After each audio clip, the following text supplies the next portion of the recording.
Hi, I'm Katie and I did the Ballymaloe 12-week course in September 2018 and now I am a commis pastry chef at Wild by Tart, which is a new startup restaurant in London.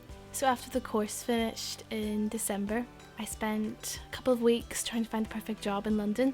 So I just thought London was the perfect next step for me. Then I started working part-time in a cafe in Leighton, and it was very long hours and a very fast environment. I remember doing over 12-hour shifts 3 days a week, and it was a lot. And it was a very small kitchen, so I'd be doing the breakfast and lunch prep, and then the evenings I'd be prepping for the next day. But it was great because I could do my service skills. So then after that, I moved on. In the summer, I wanted to find the perfect job, but I found it quite difficult, so I freelanced in a couple of places. So I did part-time work at a bakery called Luminary. It's a social enterprise bakery. They work with disadvantaged women in London. So I worked there for about July and August, and then in that time as well I also went to Mexico because one of my friends from the course, Maria, she was from Mexico City, so it was really nice. I could go visit her, and the food there was amazing, of course. She showed me tacos and we went traveling. We went to Cancun. It was a great time. So then in September I started my new job, which is where I am now, and I found that through a site called Counter Talk. So it's like a site in London, like a job site, and it's set up by Ravneet Gill, and she's an ex-pastry chef from St. John, and it has only good jobs on it. There's quite a lot of like bad kitchen jobs. The kitchen environments aren't great. It's getting better now, but on her site it's only like she's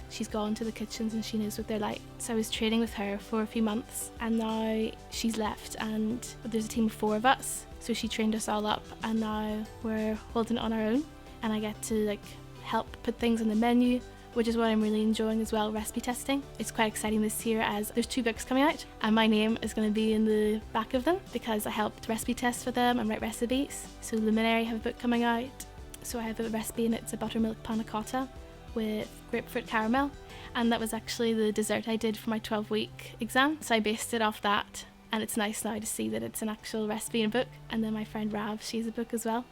I've made new cookies for Wild by Tart because I was inspired by this bakery in Paris called Mocha Nuts. They have these really nice like chunky cookies. I wanted to try them, but I wanted to put my own spin on it. Like I don't like just taking a recipe. I want to make it my own, and I like the process of recipe development. So I have a new cookie that's on the menu now, which is exciting.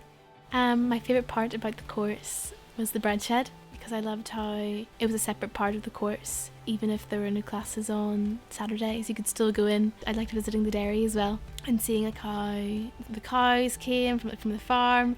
It was just such a lovely process, because nowadays you go into the supermarket and you just see milk just sitting on the shelves, where it's nice to see there that it's a whole process and they respect the cows and everything, and the raw milk as well. It's so beautiful. It's a shame that it's not as available as it is in Ballymaloe.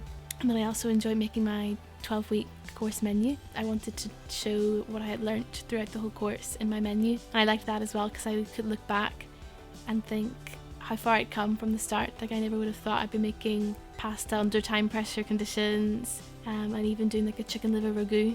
It was something that I would never have eaten before Ballymaloe, but it just shows you how much it changes you those 3 months. My advice for students on the course right now would be just keep on reading and doing your homework. I know a lot of people would say focus on your filing and things like this, but I'd say reading is the biggest part, because make use of that library that's upstairs above the office. Like I remember going on Wednesdays when there were no classes up to the library, and I would just sit and read all different books there, and I'd take stuff out in rotation, books about Italian cooking or ottolenghi or just different types of cuisine, so then I could take these ideas and then I was able that would help me influence my final menu, or even just now as well. My advice for people thinking about doing the course would be to just go for it, because it's a once-in-a-lifetime opportunity. Because when are you ever going to be surrounded by 60 other people who love food as much as you, on a farm which has the best food, with amazing teachers, and people like Dorina Allen and Rory and Rachel just teaching every day. I remember on my first day just sitting thinking,